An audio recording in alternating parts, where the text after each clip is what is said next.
Hello, I'm Richard Auerbach. Today is February 6, 2024. I want to thank you for joining us on our first episode of Senior Knowledge. Start right off with the animation at the very beginning. I hope you liked it. That's done by an upcoming artist by the name of Sophia Aurel. I think she has to be watched. She's a very talented young lady. So what we're going to do in our show, give you a little synopsis, we're going to talk about old movies and how they have an impact or a message for us today. There's a vocabulary that these old movies bring to us. And if you don't know them, you don't have them as a reference, you won't understand what's being said. The other day, I was with a group of people and I was talking about a scene at a high noon, and they had no idea what I was talking about. Never saw it, had no clue. And this is an important movie. There's other movies just as important. Of all the gin joints in all the world, you came into mind. That's from Casablanca. If you never saw Casablanca, that doesn't mean anything to you. Gaslighting. If you have never seen the movie Gaslight, it doesn't mean anything. And in today's vocabulary, it's even being misused. Before I start High Noon, we're going to be showing some other movies like forthcoming months. We'll have The Life of Amy Zola, 12 Angry Men, Paths of Glory, Grapes of Wrath, Westerns besides this one, Chain, and The Searchers, lighter fare like Harvey, Mr. Smith Goes to Washington, and It's a Wonderful Life. So what I'm going to try to do is show you some important movies that I feel are important that have a message for today. And they're excellent, excellent movies. Now, if you disagree with my choice of movies, feel free to put them in the comments. If you have one you think I've not covered or I'm not covering, let me know. We'll do some research. All the movies that I'm going to show you are on YouTube. I will put the link down below in the comments. Before I start High Noon, I try very, very hard not to give the endings away to any of these movies. Now, High Noon.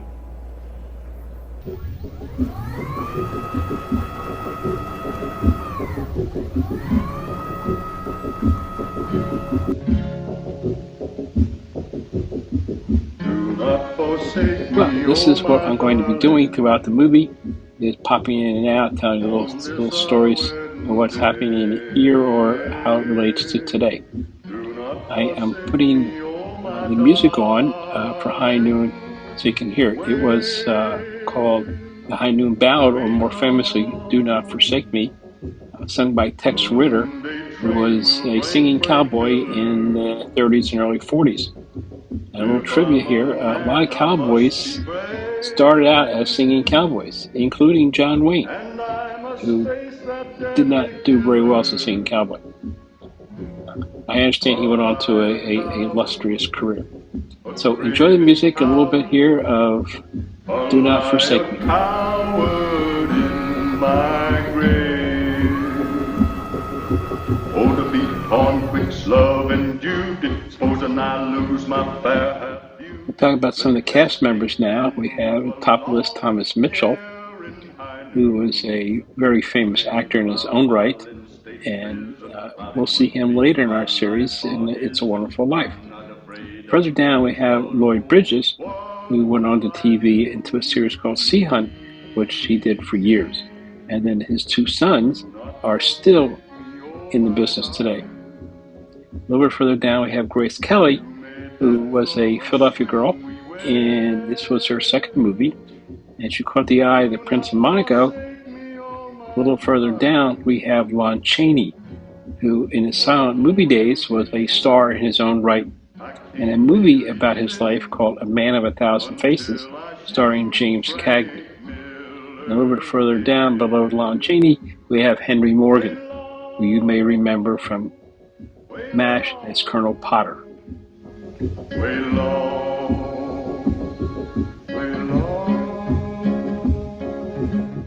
Carl Foreman, our screenplay writer, was a victim of the blacklist, and supposedly this movie has this is the underlying theme. All right, ladies and gentlemen, let us begin. Now will the bride and groom kindly step forward? On time? Yes, sir. That is, I think so, sir. Don't know reason why it shouldn't be. Mr. Pierce? How are you, Mr. Miller? Mr. Pierce? Mr. Colby?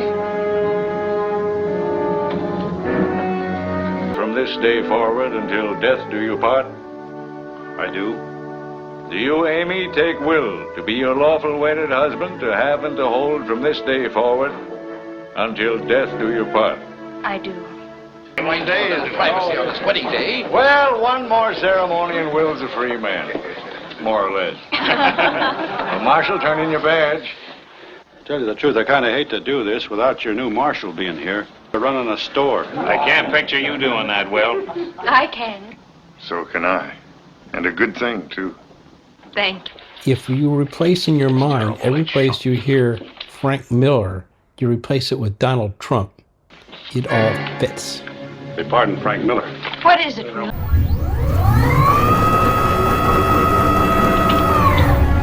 We could go, too. Nice of them to let you know. And that ain't all. Told you it would fit. Ben Miller is down for depot now with Jim Pierce and Jack Colby. They asked about the noon train. The noon train? Well,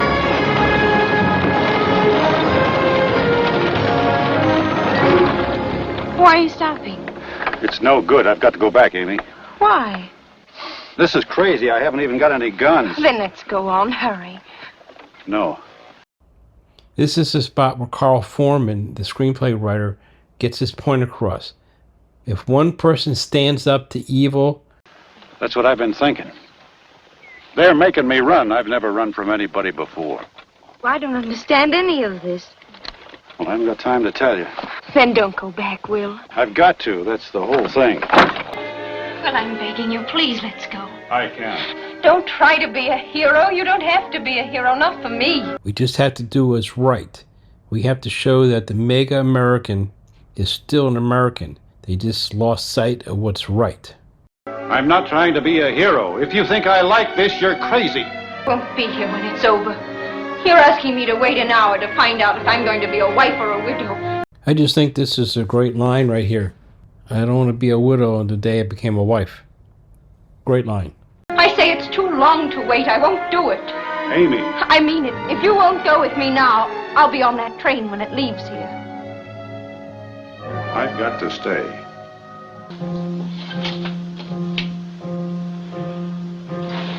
I haven't got time, Harv. Okay. Want me to stick? You put the word in for me like I said. Sure, I want you to stick, but I'm not buying it. It's got to be up to you. So it's up to each of us to stay. When it comes time to vote, and to make sure that Trump doesn't do another 4 years.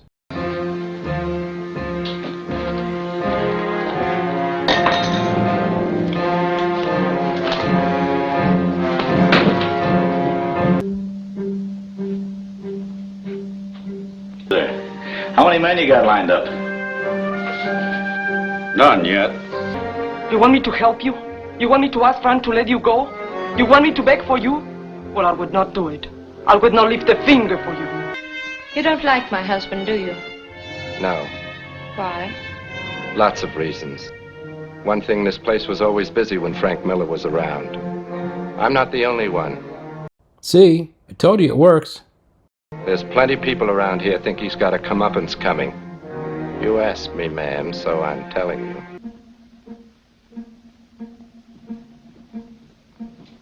I'll give you odds. Kane's dead 5 minutes after Frank gets off the train. There's not much time. That's all Frank'll need because You must be crazy coming in here to raise a posse. Frank's got friends in this room. You ought to know that. Some of you were special deputies when we broke this bunch. I need you again. Now. That's why I'm here. How about it? I can't believe I've heard some of the things that have been said here. You all ought to be ashamed of yourselves. Sure, we paid this man, and he was the best marshal this town ever had. Voting for Trump is wrong. And it ain't his trouble, it's ours. I tell you, if we don't do what's right, we're gonna have plenty more trouble. So there ain't but one thing to do now, and you all know what that is. But if they're gonna read about shooting and killing in the streets, what are they gonna think then? I'll tell you. They're gonna think this is just another wide open town. And everything we worked for will be wiped out. In one day, this town will be set back 5 years. And I don't think we can let that happen. Mind you, you all know how I feel about this man. He's a mighty brave man, a good man. He didn't have to come back here today. And for his sake and the sake of this town, I wish he hadn't. People gotta talk themselves into law and order before they do anything about it. I believe down deep people do care, and we can't have 4 more years of Trump. Maybe because down deep they don't care. They just don't care. Then what is it? Why is he staying? If you don't know, I cannot explain it to you.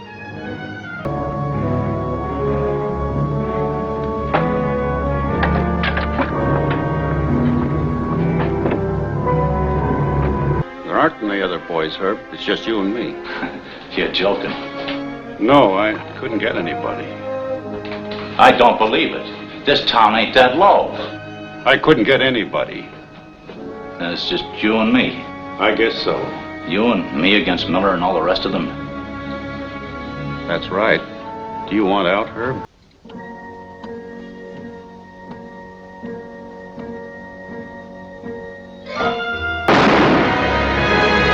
Well, I hope you enjoyed High Noon. Like I said, the whole movie is down. The link is down below. Hopefully you'll go see it. Now, I also mentioned in my comments Lon Chaney and A Man with 1,000 Faces. That link is also down below. That stars James Cagney. Excellent movie. Now, for our comedian section, we're going to be talking about old comedians, primarily because, number one, they're funny, and number two, they're clean. Now, I'm not going to be putting up their acts. I'm not going to be doing that. I'm going to be taking bits and pieces and making comments about how their comedy relates to today, even though it's sometimes 75 or 80 years old. And we'll be going back over those comedians over the months. This month, we're doing Mort Sahl. I picked Mort Sahl primarily because I interviewed him about 25 years ago. I was a producer of a little show, and we interviewed him. And I interspaced those interviews with some more current stuff. Now, let me explain myself, and you will see this. The interview that you're going to see that I did is terrible, visually. I was new into working the cameras, so to speak, and I was not yet assertive with my guests. And Mort insisted on sitting on the couch, which as you can see was in front of a window. A big no-no. And because of that, sitting in front of a window is a big no-no. Now, over the years, I have resurrected this video, trying to make it better, figuring the technology would come along, and so far, no. It's as good as it's going to get. I've had an expert look at it, and he says it's as good as it's going to get. But it's not so much the picture as the words. So let's listen to Mort Sahl, and let's listen to the wisdom that made him the best in his time. Mort? It's The Silver Scene. I'm Monica Pollins, and today we are with political satirist Mort Sahl, the guy with the barbs. When Hollywood was talking in that idiom all those years, they'd look at a script and they'd try and assess its worth by saying, who gets the girl? That's what you want to know with your next president. Any number of guys want to exploit the girl and move on to new conquests and enrich themselves. Joey's been married 57 years. How about that You gotta other guy? find somebody who can love the girl. In other words, America's the girl. Have you mellowed? No, this is supposed to be the last country where you can do this. So they say. I'm not so sure about that, but if they're not offended, you're not doing it right. I don't mean, it should be callous. It should be about the issue. It shouldn't be about the person. Anyway. In this case, should it be okay? This president will be a problem for the comedians because they're not really political, any of them. And so what they're going to do is they're going to play one card that he's dumb. Mm-hmm. The evidence is that they're smart because they're telling jokes in a comedy club, but he's dumb because he got elected president. I don't know if you can work that out, but they're going to keep saying he's not compos mentis. It'll wear pretty thin with the audience. Yeah, that's true. I mean, if we were having a writers' conference, what you'd have to do is get up and say, nothing is slower than the American economy except the American president. You could do it that way, but I mean, it has to be, comedy always works when it's about the truth. You're ready for the task if somebody will point the way. We're not cynical in America. We're not even skeptical. Trump made us that way. What we are is disappointed because we believe. Well, I'll tell you something let me tell you about being a senior in America. Okay. When you hit 34, they send you a subscription to Modern Maturity because the AARP wants to keep pressuring people like Senator Alan Simpson. It's all, that stuff is all a joke. I mean, America, full of strict definitions, about, you can't make a movie if you're over 21. And, it's absurd. Yeah, those writers. I mean, was Julia Roberts too old to make movies? She's 34. I think she'd get, the good ones get better. Sophia Loren being a great example. Oh, yeah, absolutely. And you got to remember that Shaw did his best writing at about 90. In fact, I'll give you an even better quote you bring to mind, Monica. Okay. Plutarch lost his sex drive at 96. And he said, I feel as though I've been released by an invisible jailer. Maybe I can get some writing done now. See, so what does this tell us? It's only in this country. Adenauer was guiding Germany when he was 91. It's only in this country that I'm over 80 and I'm still doing YouTube videos. That game is played. And it's based that you're not growing up, but growing up to be a consumer. Mm-hmm. I tend to believe that men's business is power and women's business is love. The problem being, of course, that women have gone out of business. Republicans win, they might as well be out of business. Eisenhower had a Secretary of Defense named Charles Wilson, who came from General Motors, and he wouldn't sell his stock. You want to keep the stock and be the Secretary of Defense, buying tanks from General Motors. So Stevenson said he ought to resign, and Eisenhower said, he can't resign, he's the star defense man on my team. And Stevenson said, then he ought to be penalized for holding. Donald, who does that sound like? I really think the press is out of control in this country. To what degree? I mean, yeah? Let me Well, hear. Wait. Let me say, yeah. In fairness to the press, I mean, look, if you want to be a leader, you want to influence millions of people, and you still want to be a womanizer, a drunk, and a drug abuser, you should be a journalist. I think if you look closely, the best humor is not from professional humorists, it's from professional men who have a sense of urban irony, who will say something about the situation. The chances are you'll get a faster joke from George Bush or Rumsfeld or Gore about the irony of the situation than you will from a comedian. At least that's been my experience. Mm-hmm. The comedians are the last ones to know anything about America. Maybe it's because they're not interested. But I mean, think about it. I mean, it's the comedy is largely brainless, and in some cases it's soulless, yeah, mindless. At a minimum, I mean, There are people, the most original guy I ever worked with is Jonathan Winters. Oh. And we started together, in New York at $200 a week at the Blue Angel. You said that this long, dark nightmare began in 1945. Yeah, but Roosevelt was there to get us out of it, not Trump.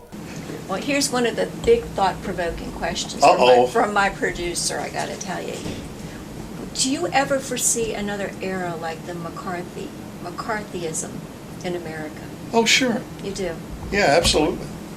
Of course, we should let everybody know we are talking about Joe McCarthy. Yes, G. well, McCarthy, the people but would get that's up. okay. It ruined so many people's lives and careers and show Well, business. That we was a have to look horrible hard thing. at that, Monica. The first thing it did was that people turned their friends in because they wanted to keep their jobs. Mm-hmm. And the people that betrayed their friends were people who had a picture of a radical on the wall in college and said they would never do things like that. Mm-hmm. That's what the other guys did. So what that did was disembowel the Democratic Party. It's not that the Republicans could ever win on their own, was it demoralized the left. So usually what they try to do is bring enough pressure on the left so that it will sell out each other. They won't even have to get their hands dirty. Does that sound like what's happening now? The bad guys. Yeah, it could come again, and it'll be trying to, the same thing. You know what Huey Long said, of whom I am a great fan, who was in the Senate from Louisiana. Huey Long said, when fascism comes to America, it'll come in a blue suit under the banner of patriotism. Mm-hmm. And that's how it'll come. It'll come with conformity and force, and somebody in the State Department saying, it's still a dangerous world out there. We should mention somebody else. Probably mention Mr. Trump is easy. Last night, because we got into town 4 days ago getting ready for this show, I went to the other city to see the Trump's castle, and his name fell off the roof. Maybe it jumped. I was at a state dinner at the White House for Menachem Begin, Mm-hmm. and they had a duel. They had a battle of Jewish stories. Mm-hmm. Reagan and he for about 2 hours. Reagan's got a pretty good catalog. Anyway, he said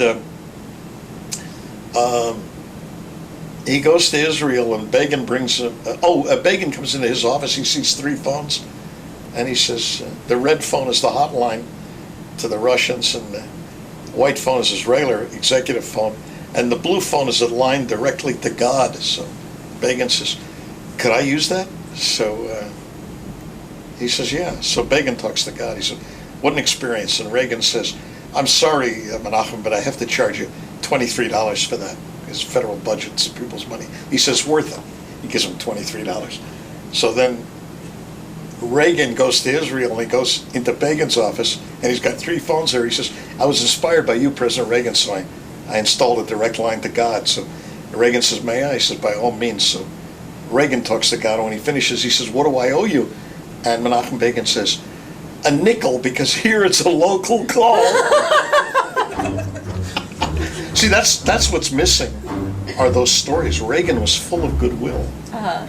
And they say he's a wonderful man. Did you ever think that you'd live long enough in America to judge a president on what he did after he left office? Yeah. Now, I hope you enjoyed our show. Old movie, comedian. Next month, and we're doing these monthly, will be The Life of Amy Ozoa. We'll see you next month. And as Mr. Spock said, live long and prosper.